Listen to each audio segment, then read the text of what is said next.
fondo. Qué bueno que está con nosotros en esta emisión de A Fondo. Por supuesto, hoy vamos a analizar el primer debate de los 4 candidatos al gobierno de Chiapas, que nos dejó, que nos viene rumbo al segundo debate y, por supuesto, a la jornada electoral del 1 de julio, que prácticamente estamos ya a solo un mes. Me da un gusto recibir, para entrar en materia, Leonardo Muñoz Arellano y Gilberto Ruiz Cáceres. ¿Cómo están? Bienvenidos de nueva cuenta aquí a su casa de su programa A Fondo. Un gusto estar aquí con ustedes. ¿Qué nos deja para entrar en materia? Porque hay mucha tela de donde cortar este primer debate de los 4 candidatos al gobierno de Chiapas. Creo que para mí no hubo propuestas, creo que fue pan de lo mismo y pan y circo. No sé si difieren conmigo. Bueno, si lo vemos desde esta perspectiva, en efecto no fue un debate. Acuérdate, y les comentamos a nuestros amigos del auditorio, hay formatos de realizar programas de televisión o eventos públicos. Tenemos el foro, tenemos el debate, tenemos la mesa de análisis, como algunas estructuras para abordar temáticas. Un debate implica una confrontación de ideas, en donde alguien puede argumentar y alguien o varias personas más pueden contraargumentar y a partir de ahí llevar a un análisis o alguna propuesta lo que ahí se diga. Creo que el diseño del formato fue bueno. Creo que el que haya habido esta posibilidad de exposición y después la contraargumentación fue favorable. Entonces, la forma en la que fue propuesta considero que fue positiva. ¿Cuál fue el problema? El contenido. Quienes estuvieron al frente, quienes no asumieron el compromiso de hacer un debate y esencialmente llegaron a plantear lo que sería un foro. Es decir, yo llego, hablo de lo que a mí me interesa hablar, dar el discurso de lo que yo quiero decir y de ahí no me salgo. Entonces, ahí quienes se quedaron cortos, en general, fueron los 4 participantes en lo que se pretendía, técnicamente, fuera un debate. Sí, por eso, sobre todo hoy hablamos de un Chiapas con diversos problemas que lamentablemente las políticas públicas no han surtido efecto como se quería para todos los ciudadanos y que por supuesto es lo que queríamos escuchar.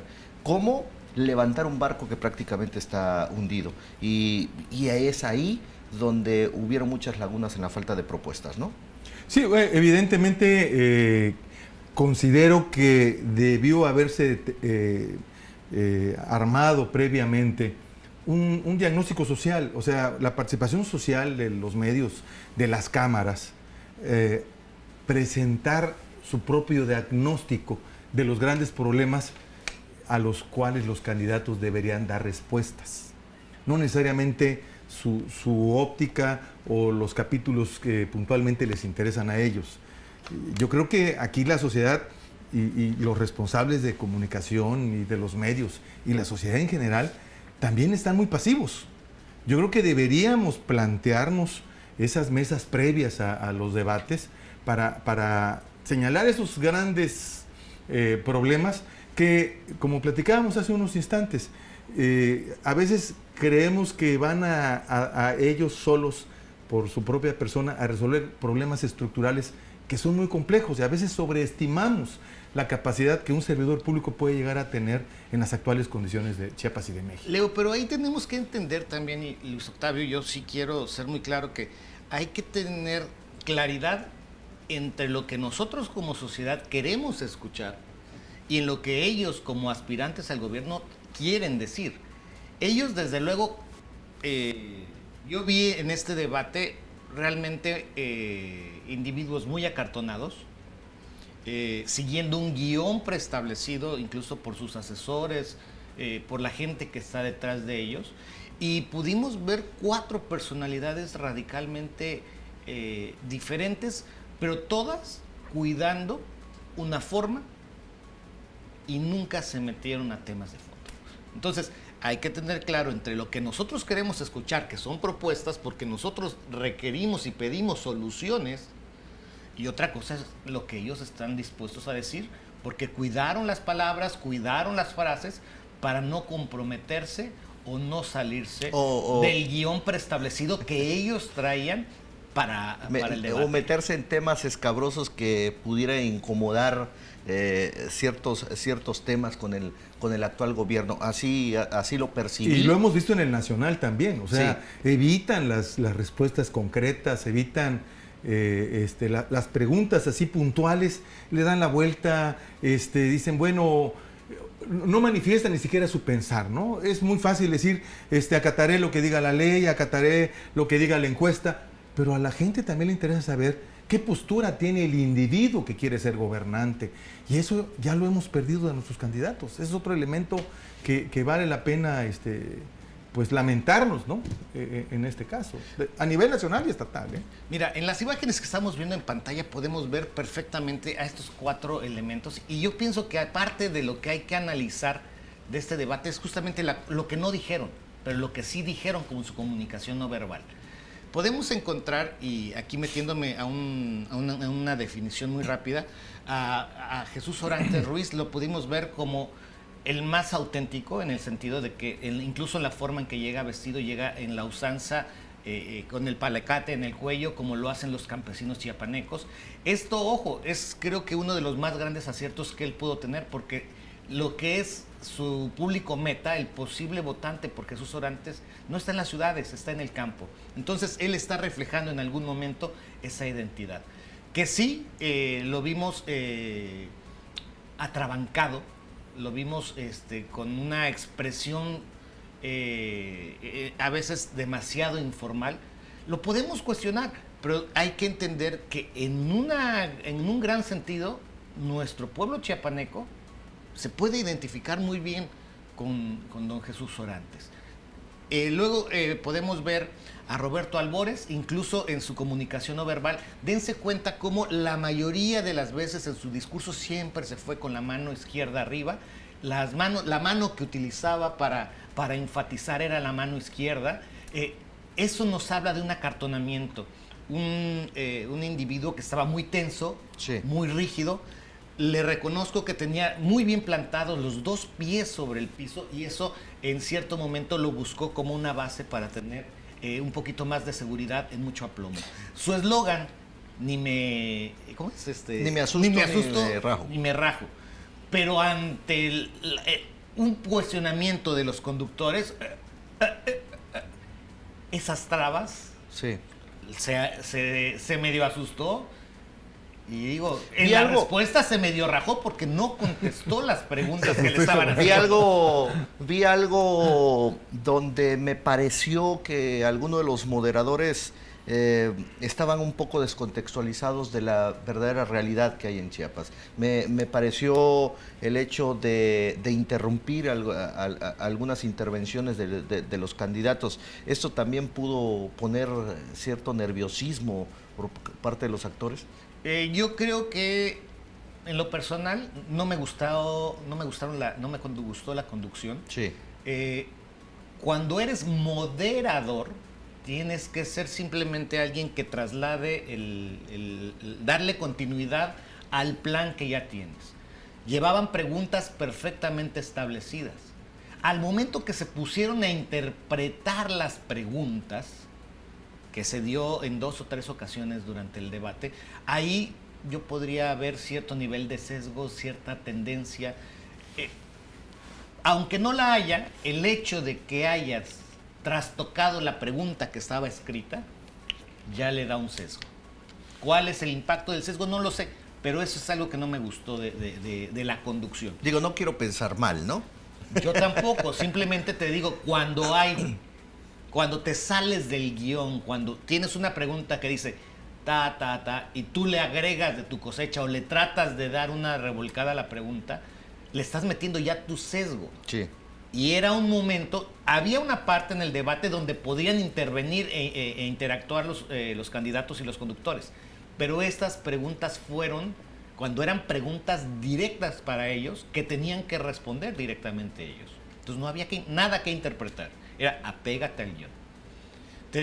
Para cerrar el comentario de la comunicación no verbal, Rutilio fue el que me demostró más inseguridad. Si ustedes se dan cuenta en el video, Rutilio se la pasa, cuando tiene sus intervenciones, se la pasa moviendo de un lado a otro. Sí. Y esto, ¿qué transmite? Inseguridad. Yo hablaba de Roberto Albores, que estaba muy plantado al piso, y en ese movimiento que nos daba Rutilio, nos demostraba inseguridad. Me pareció que llevaba ya un guión netamente establecido. El ¿no? asesor le dijo, tú vas con el discurso de López Obrador, apréndete estas frases, colócalas donde las tengas que colocar y no te salgas de este guión. Al igual que Roberto Albores, ¿cuántas veces repitió su eslogan de campaña y repitió las frases de sus spots? Y finalmente José Antonio Aguilar Bodegas, que es el que se veía más relajado, más tranquilo, en algún momento de su participación leyó algunas de las tarjetas de apoyo que tenía. Eso no me gustó, porque si algo se esperaba de José Antonio Aguilar Bodegas era un amplio dominio de la oratoria. Sabemos que es buen orador, pero en algún momento quiso, ante este temor, insisto, de todos, por no decir la palabra que en cierto momento traicionara lo que no querían decir, se apegó a su guión. Entonces, justamente por estas 4 circunstancias te digo que yo vi 4 participantes muy acartonados, donde ellos fueron a representar el papel que les tocaba, con un guión perfectamente establecido por cada uno de sus asesores. Me parece, a la interpretación que le estoy dando, este primer debate no era lo que esperábamos, o al menos la ciudadanía esperaba escuchar. Recapitulo el tema de muchos problemas sociales que relativamente hoy la sociedad necesita respuestas, y no respuestas a mediano ni largo plazo. Necesitan respuestas ya a corto plazo, desde el primer día de gobierno que tome las riendas cualquiera de los 4 aspirantes al gobierno del Estado. No sé qué lectura le das, Leonardo, en el sentido de cada uno de los 4 candidatos, en qué estuvo bien, en qué estuvo mal. Yo creo que finalmente mostraron una imagen que terminó mandando una señal a la sociedad. Veíamos en tu noticiero las entrevistas que le hicieron a la población, y algunos decían, pues nunca contestaron nada, se ve muy evasivo, se ve que tenía miedo, el otro se ve que no sabe nada, refiriéndose a cada uno de ellos, ¿no? Evidentemente, en la política quisiéramos que el que va a gobernarnos tenga la capacidad de cubrir todos los aspectos y representar a todos los sectores. Sabemos que no es factible, ¿no? Sí. Entonces, en ese sentido, hay una cuestión a rescatar, que nos mostraron una imagen que a la sociedad ya le quedó grabada. Un señor maduro que tiene una postura más sólida sobre la visión de gobernar, un candidato que viene de la administración, que no quiere moverse mucho para no alterar el statu quo, y otro candidato que viene del Senado y que está deseando incorporarse, pero como se lo reprochaba uno de los asistentes, ¿no?, que finalmente no deja de ser hijo de un gobernante, ¿no? Sí. Entonces, ese tipo de cosas a la sociedad tú lo ves en concreto y dices, bueno, pues estaba representado por diferentes puntos, ¿no? El junior, el burócrata que le va a dar continuidad, el representante del sector rural, pero que solo sabe de eso, y por otro lado, un señor que ha estado mucho tiempo en el gobierno, pero que nunca ha llegado y que tiene una buena propuesta, al menos la mejor que se oyó en ese debate, pero deja sin terminar de convencer, porque no hubo el argumento suficiente. Ninguno de los 4 pudo tener cierta credibilidad en sus argumentos, en sus discursos. Credibilidad. Porque hablamos la vez pasada, la plática... Hacia la sociedad no creo. La enorme diferencia en cada uno de ellos, ¿no? Eras muy puntual, el tema del representante rural, el trabajador del campo, el caso de don Jesús Alejo Orantes. Sí. Rutilio Escandón, una figura donde sus puestos que ha tenido pues ha sido de gobierno de más de un estatus no cercano al campo, sino más de oficina, ¿no? Sí, del sector, Una burocracia estática, vamos Exacto. a decirle, ¿no? Siguiendo una dinámica. El tema de Roberto Albores, hijo de un exgobernante, que también tiene cierta élite en los cargos que ha ocupado, y el caso de José Antonio Aguilar Bodegas, que ha tenido en los cargos que ha ocupado, pues ha sido de todo tipo, ¿no? La política interna, el sector rural, en el caso de exsecretario del campo, y otros cargos que ha ocupado. Esto, ante la sociedad, ¿ganaron un poco de credibilidad? Yo he platicado, hemos tenido pláticas, hemos tenido otros paneles, y hacia la sociedad no han convencido. O sea, si nos referimos a una credibilidad precisa, puede ser que ganen simpatías, pero poca credibilidad. O sea, yo resumiría eso, ¿no? ¿Por qué? Porque no han tenido el discurso correcto. Y lo platicábamos hace rato, Luis Octavio. Es tan compleja la situación que no se va a resolver en 6 años. Esa es la realidad. Es un problema estructural serio que va más allá de las fronteras del propio país. Pero hay algo que sí pueden proponer los candidatos. Para empezar, acabar con la corrupción. Eso sí está en sus manos.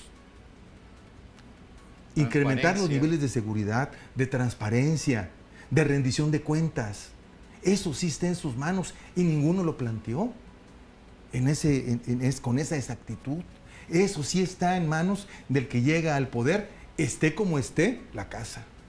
Tú puedes llegar a una casa que se puede estar cayendo, pero lo primero que tienes que hacer es limpiarla, asearla para poder estar, sacar la basura. Ya después veremos cómo se van poniendo puntales o haciendo nuevos castillos o remodelándola.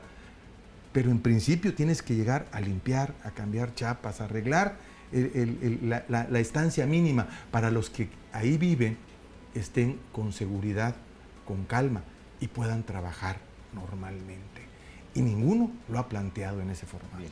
En este sentido, yo coincido totalmente con Leonardo. Pensar como sociedad que cualquiera de ellos va a venir a resolver por ellos mismos la situación de Chiapas es un error. Chiapas necesita reconstruirse desde los cimientos. Estamos reventados desde los cimientos. Dicen que para que un Estado funcione tiene que funcionar el sector educativo, el sector productivo, la impartición de justicia y desde luego el sector económico. En los 4 estamos en condiciones lamentables. Entonces, el que llegue tiene que empezar a no solo cambiar Chiapas, Leo, tenemos que voltear y posiblemente tocar la cimentación de nuestro Estado, y esto no va a ser posible si no hay alianzas con la sociedad. Hoy hablaba, hace un momento les decía la credibilidad. Creo que es un tema donde hoy tenemos una enorme crisis de credibilidad, lo peor, de ciudadanos hacia nuestras instituciones, y hablando de los 3 niveles de gobierno, esto comenzó desde el 2015, cuando la contienda electoral se hizo un desbarajuste, un cochinero que incluso viene desde más atrás. Le costó el puesto a los 7 consejeros electorales, algo que nunca había pasado en nuestro estado de Chiapas. En el país. Pero creo que hoy podemos comenzar, y es una nueva oportunidad para los ciudadanos, el poder analizar, razonar el voto al mejor proyecto que le convenza, y estos 4 personajes que buscan la gubernatura deben de comenzar a fortalecer esos cimientos. Yo creo comenzar por el fortalecimiento de la credibilidad de las instituciones, que hoy lamentablemente es nula. La credibilidad se puede impulsar justamente con la transparencia, con la rendición de cuentas. Eso coincido también con Leonardo. Hubo en algún momento, si mal no recuerdo, una pregunta al tema de la rendición de cuentas, o alguien planteó en el foro el tema de la rendición de cuentas, y creo que fue uno de los grandes vacíos que ahí se abordaron, por un lado. Por otro, algo que si yo quisiera que hicieran nuestros aspirantes es que hablaran de las alianzas, no con los sectores, no con los sectores corporativos, sino con el sector productivo, con las cámaras, con los empresarios, porque a partir de ahí, de las necesidades de ellos, en relación y trabajando de la mano con el gobierno, se van a generar empleos, se va a generar riqueza. El gobierno, a menos que haga burocracia, ya lo mencionábamos en algún momento, sería la única forma que tiene para abrir empleos. Quien va a generar empleos, quien va a pagar mejores salarios, es el sector empresarial. El que va a generar riqueza, ese es el sector empresarial. Y ahí es donde tienen la oportunidad de ellos decir, ¿sabes qué? Yo ya me reuní con estos sectores para poder proponer tal proyecto en caso de que yo llegue al gobierno. Y por otro lado, en este sector de la credibilidad, este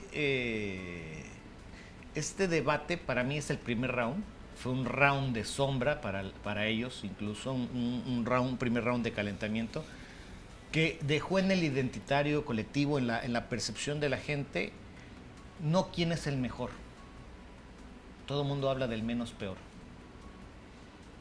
Y esto es lamentable porque a final de cuentas nos estamos dando, ahora sí que estamos observando que las expectativas de llegue quien llegue no son optimistas como nos gustaría ante la necesidad que tenemos.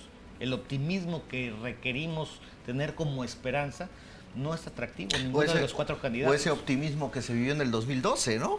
Que la gente estaba volcada en la confianza en este caso, cuando era candidato el hoy gobernador, Manuel Velasco, ¿no? Votó el 64%, si mal no recuerdo. Fue algo histórico, ¿no? Yo creo que esta va a ser una elección también muy concurrida, ¿no? Yo creo que va a ser una contienda importante y yo creo que habrá que estimularla.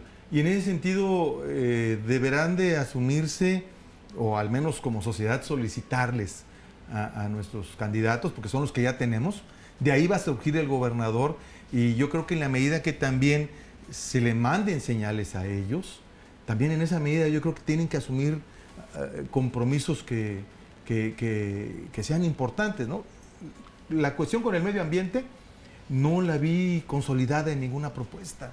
Y Chiapas depende del campo, de la silvicultura y del turismo. La parte del medio ambiente es importantísima, ¿sí? Y no vi una propuesta formal sobre eso.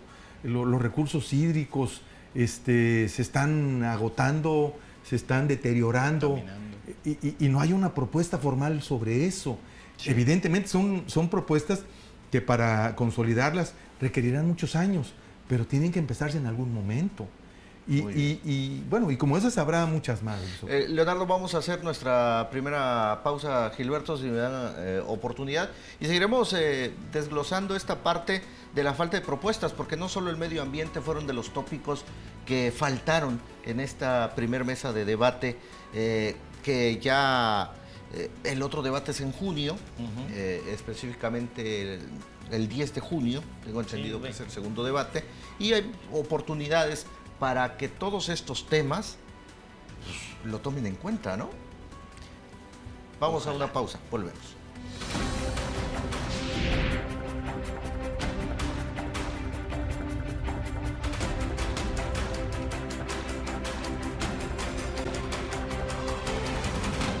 Gracias por continuar con nosotros. Bueno, estamos aquí platicando con Leonardo Muñoz Arellano y Gilberto Ruiz Cáceres el tema del primer debate que se desarrolló el pasado domingo de los 4 candidatos al gobierno del estado de Chiapas. Hablábamos en el primer bloque del tema de los temas torales que quizá faltaron. Ya eras muy puntual, el tema del medio ambiente. A mí me parece que también otro de los temas que hoy en día están aquejando a nuestra sociedad chiapaneca es el tema de la seguridad, la falta de empleos, la falta de inversión, entre otros. Está el tema del sector indígena, los desplazamientos, la crisis humanitaria. Por ejemplo, los bloqueos y el tema educativo. La falta del Estado de Derecho, ¿no? A final de cuentas, Y creo que esos fueron dos aspectos que se preguntaron y que todos esperábamos alguna respuesta en que qué harían ustedes para reducir los bloqueos o para que ya no haya bloqueos en Chiapas. Y todo fue Me parece dispersión. que ahí fue los temas torales que los chiapanecos querían escuchar, porque estos problemas los vivimos en el día a día. Salgo de mi casa y me encuentro con un bloqueo y ya me afectó para ir al trabajo, y entre tarde, si me roban mi bolso, una cadena, mi reloj, el que sea, alguna pertenencia, el tema de la inseguridad que lo vivimos todos los días, lamentablemente en Tuxtla Gutiérrez, pues ya comúnmente vemos los asaltos bancarios y demás. Creo que estamos en una crisis sumamente importante y que se tiene que atacar de raíz. Creo que son los temas que hoy faltaron en esta primer mesa de debate, ¿no? Bueno, el candidato Albores fue muy preciso en señalar su postura respecto al empleo, ¿no? A diferencia de los demás, que fue más suave la visión de trabajo, de gobierno, la de él fue muy contundente, es decir, seré el gobernador del empleo, lo promoveremos.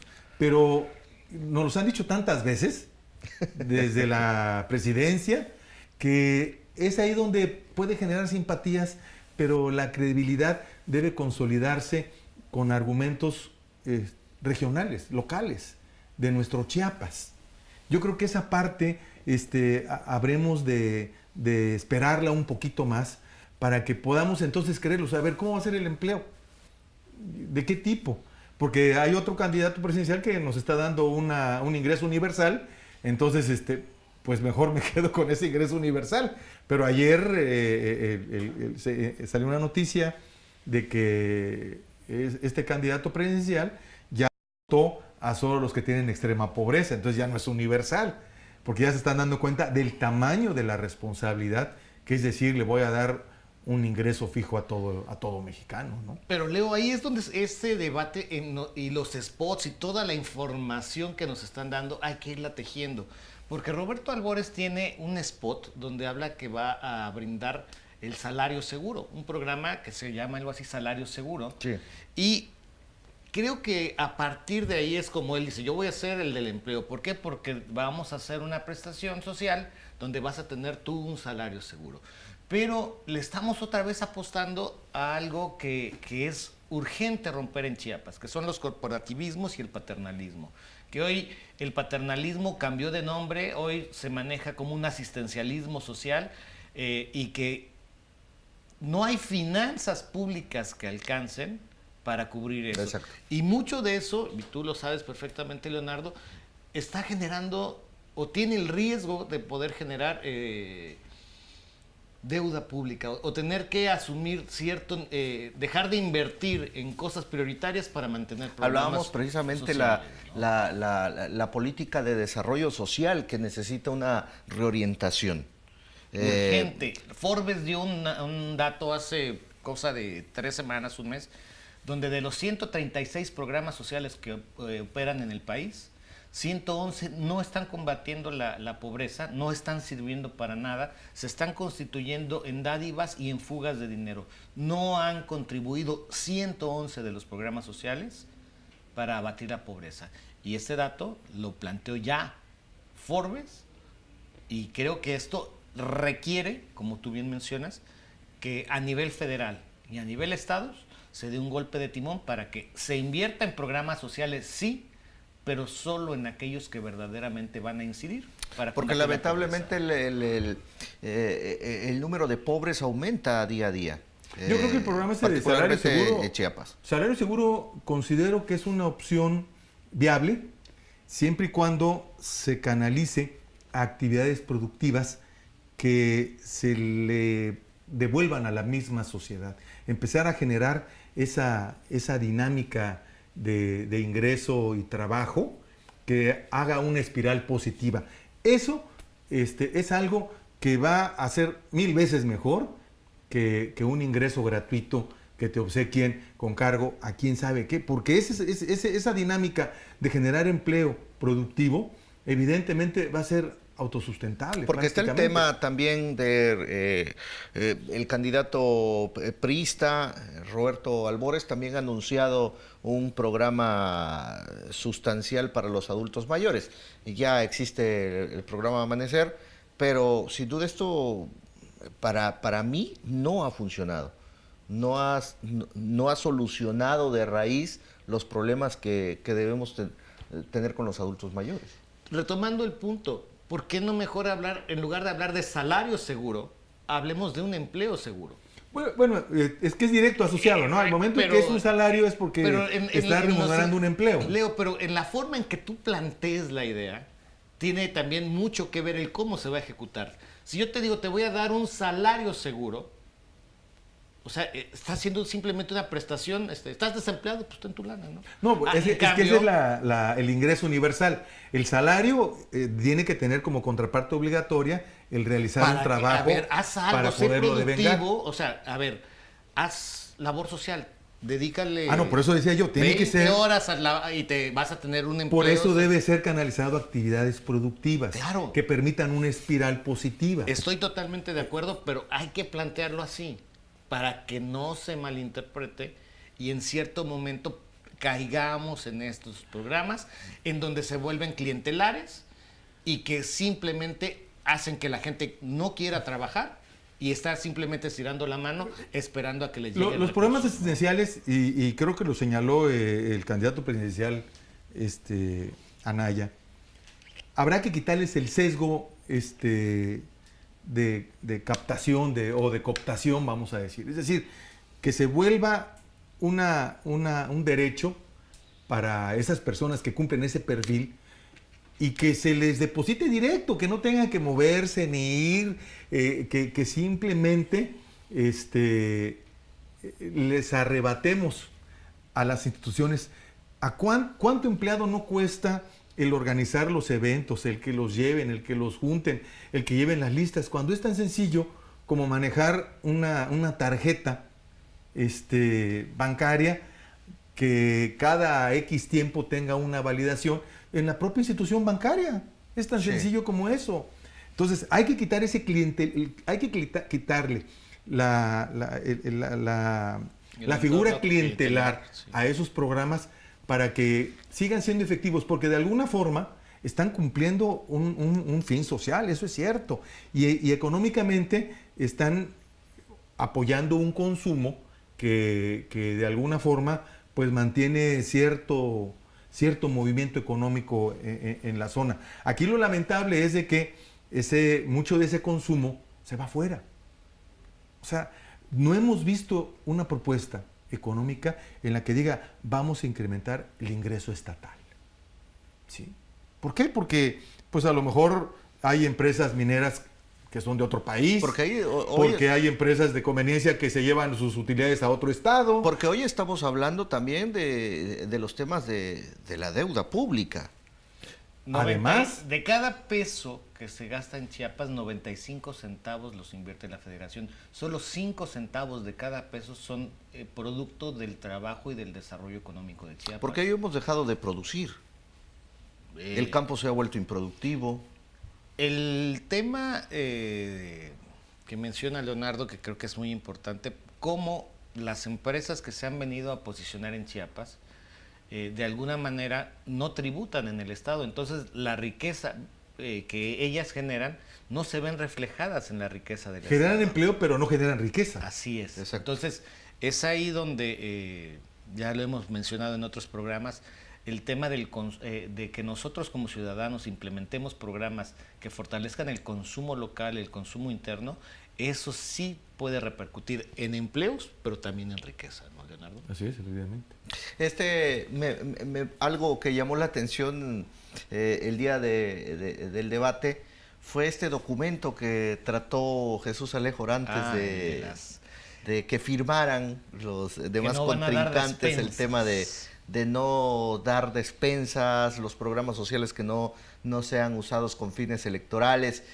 ¿Esto se le puede llamar también cierto populismo en ese sentido? Pues bueno, yo creo que hasta ya son más bien formas, o sea, ningún candidato va a estar sometiéndose a lo que le diga otro en un momento tan importante como un debate, ¿no? O un evento de esa naturaleza. Finalmente es algo que debe de resolverse en las cámaras, ¿no? En la Cámara de Diputados.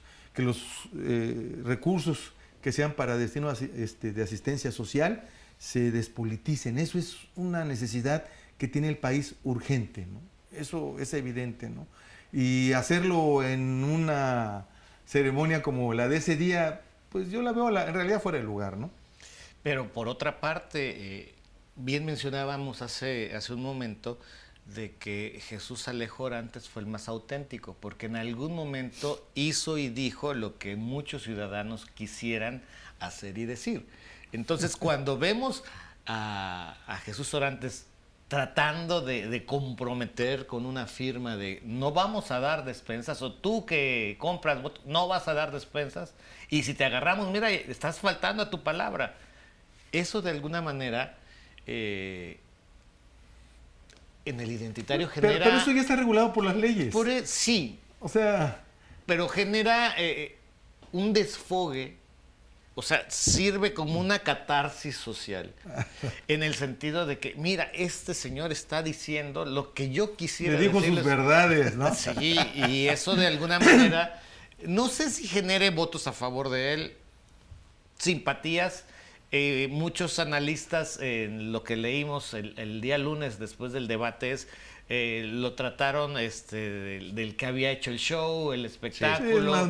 Sí, en algunos momentos denostando esa espontaneidad. Yo lo que le reconozco al señor es que fue muy espontáneo. Pero, lógicamente, dentro de esta espontaneidad demostró su desconocimiento, su carencia, pues del oficio político. Porque a final de cuentas, eso es algo que también queríamos ver. El oficio político de cada uno de los contrincantes, porque en el oficio político se ve justamente la argumentación, la agilidad de ideas, la capacidad de argumento y contraargumento, y eso es lo que no vimos.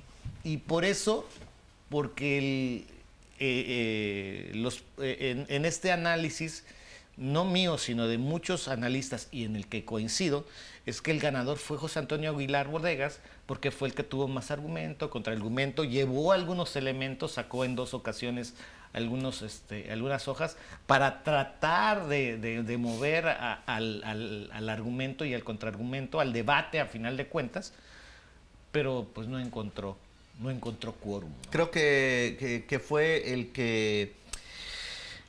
que más hizo uso de esa herramienta de su experiencia política, que durante años que tiene, ¿no? Ha tenido, ¿no? Sí, ahí la cuestión es cuál es el verdadero impacto de eso ante la sociedad. Por eso digo, esperamos ver que sean más claros y más precisos en los siguientes debates, ¿no? Para poder fortalecer la credibilidad, porque efectivamente fue una imagen que generó a lo mejor más simpatía. Sí. Pero no siguen sin dar credibilidad, porque es bueno, pues ¿qué hizo en el campo? ¿Qué hizo cuando estuvo antes? Y empiezan esos cuestionamientos que los mismos contrincantes empiezan a promover. Digamos, Leonardo Gilberto, prácticamente a resumidas cuentas, el análisis que han manifestado es el vivo reflejo, lo que vimos en este primer debate el pasado domingo, es el vivo reflejo de lo que han dejado de hacer en ya prácticamente 3 semanas de haber iniciado sus campañas electorales. Pues yo pienso que en realidad fue el punto de arranque de las campañas. Vimos 2 semanas vacías, en donde había notas en espacios informativos de las giras, pero a mí me sorprende que hoy, a 3 semanas prácticamente de haber iniciado las campañas, no hay pendones. Hay pocos espectaculares en comparación con procesos electorales pasados. Todavía hay ajustes. Están existiendo ajustes. En la estructura política de los candidatos todavía están definiéndose las mismas alianzas, ¿no? Creo que ayer resolvió, o antier, el Instituto Electoral sobre el problema con la alianza que tenía. Sí, con poder mover a Chiapas, Así ¿no? es, entonces, realmente es una situación que, vuelvo a repetir, hay muchas cosas que rebasan a los propios candidatos, ¿no? Y que tiene que ver con el sistema en su conjunto. Por eso yo insisto en que los candidatos tienen una gran posibilidad de ganarse esa credibilidad si efectivamente se concretan a comprometerse en lo que sí van a poder hacer. Porque lo que no pueden hacer, ni ellos están seguros. Esa es la realidad. Porque encontrarán un severo problema, ¿no? No, es que por eso no pueden hacer compromiso, porque ¿cómo voy a asegurar que la obra sea para los chiapanecos si el 80% de los recursos son federales o de empresas privadas? Pues el que es dueño del recurso va a designar, espérame, estas son las reglas o estos son mis contratistas y hazle como quieras. ¿Sí? O el dinero se va para otro lado. Sí, o el dinero se va por otro lado. Entonces, no es sencillo hacer aseveraciones de esa naturaleza, por ejemplo, con un sector tan importante en Chiapas como el de la construcción, ¿no? Sí. O sea, no es sencillo decírselos. No es sencillo decirle al gremio magisterial, vamos a modificar eso aquí en Chiapas, ¿no? Tampoco es sencillo. Eso tiene que ver con la federación. Entonces, yo creo que es importante que dejemos también de bombardearlos con asuntos que los mismos cuestionadores, los mismos que plantean esas preguntas, saben que que rebasan el nivel estatal ¿no? Y lo hacen solamente para generar algún otro elemento adicional en este proceso, ¿no? Entonces yo creo que es más fácil que nos aseguren con certeza lo que sabemos que sí nos pueden obsequiar, ¿no? Muy y en bien. principio es lo que tú decías. Vamos a hacer nuestra segunda pausa y regresamos con más.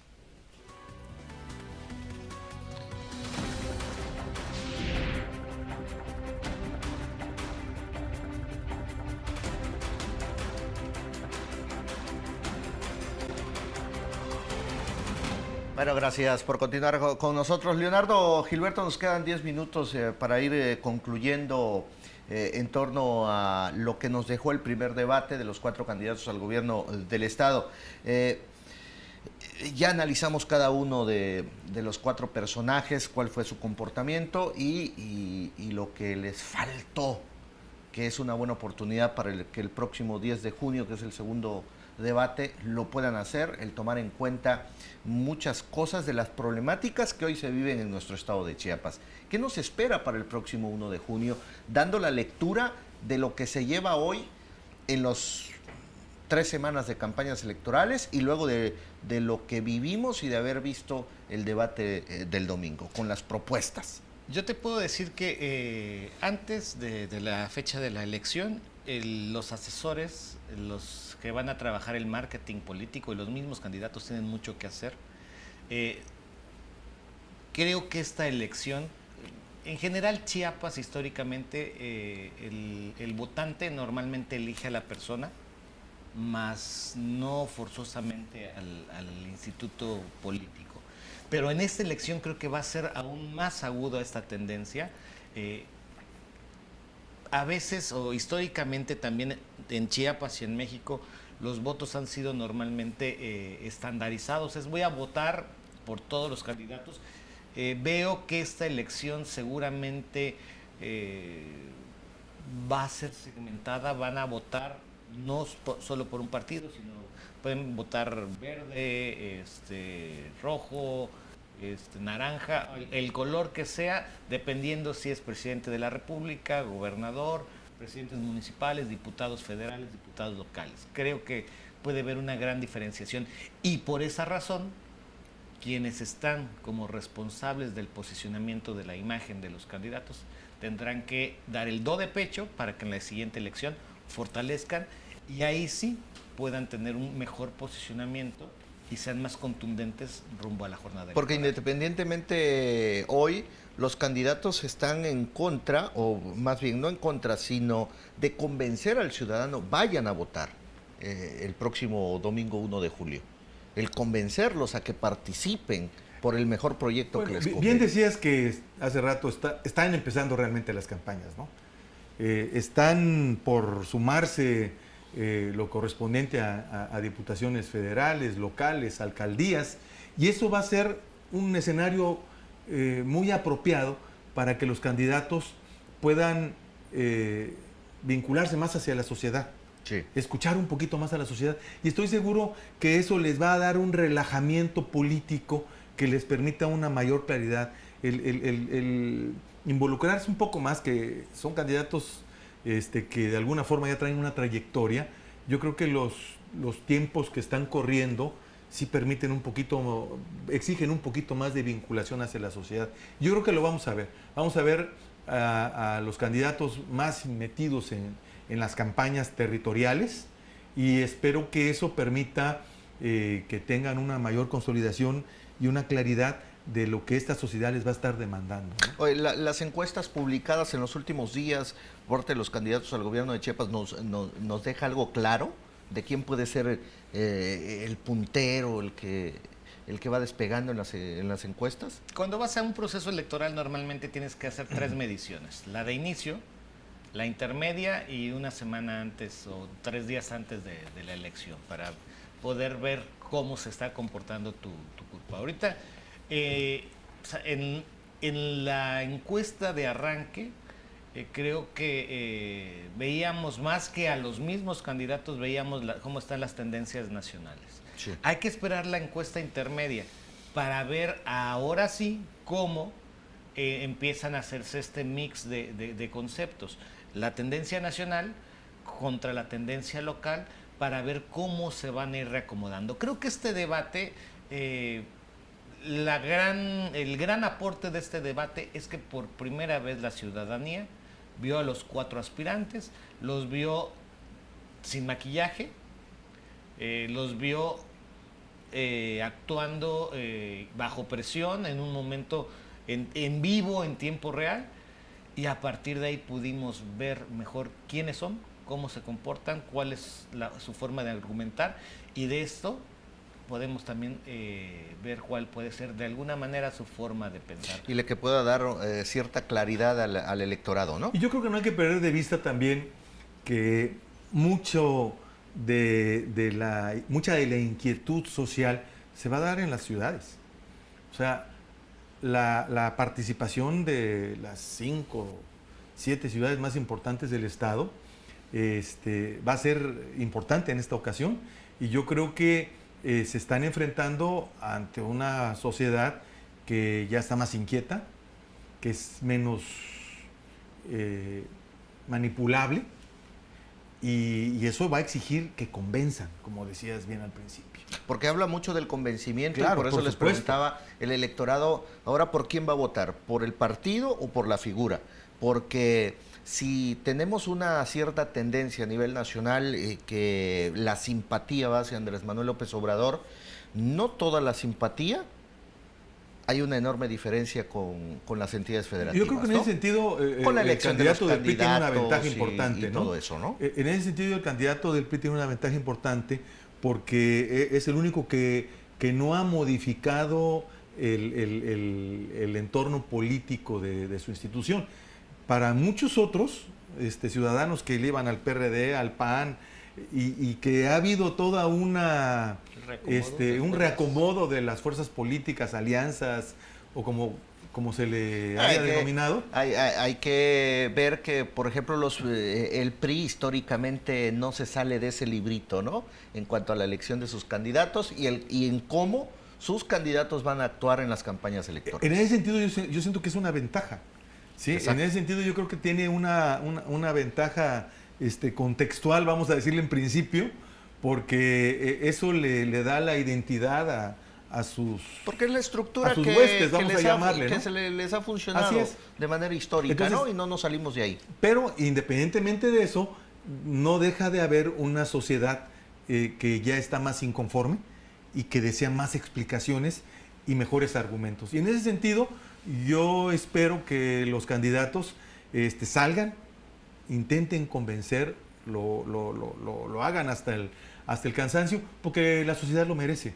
Yo creo que eso es algo que sí esperamos de ellos, ¿no? Y hay que reiterar nuestra invitación a la ciudadanía que salga a votar. Yo hubiera deseado escuchar, y es algo que también fue un vacío, la invitación a participar en la fiesta ciudadana del de la próxima elección, ya que considero fundamental que vote la mayor cantidad de personas, porque ahí es donde de alguna manera se verá quien llegue va a llegar con más fuerza porque va a tener a más gente.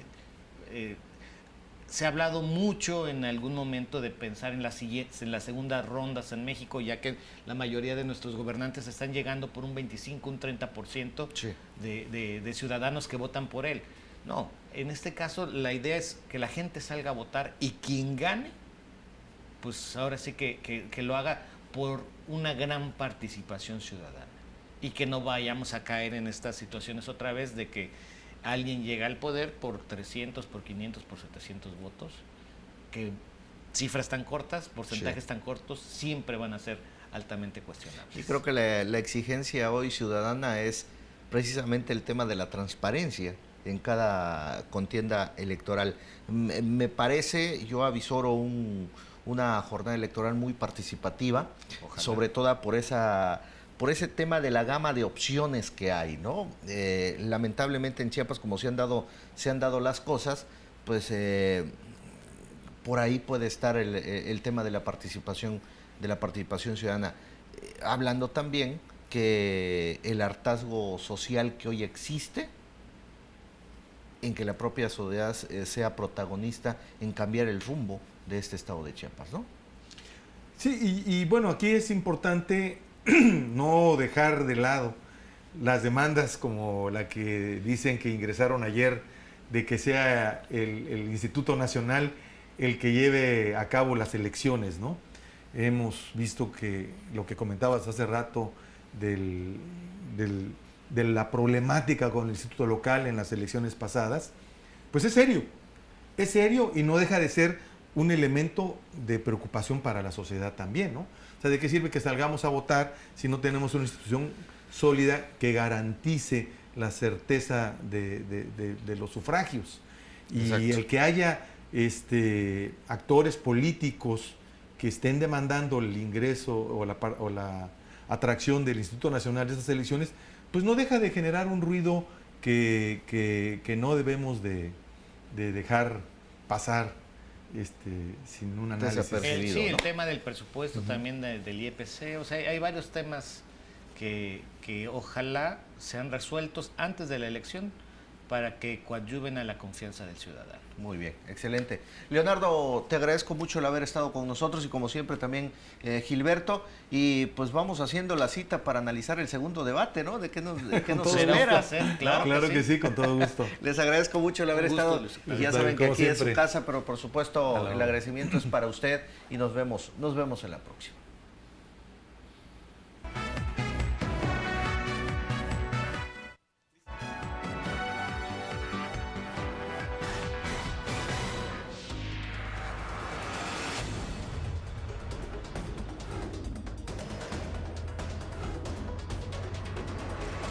A fondo.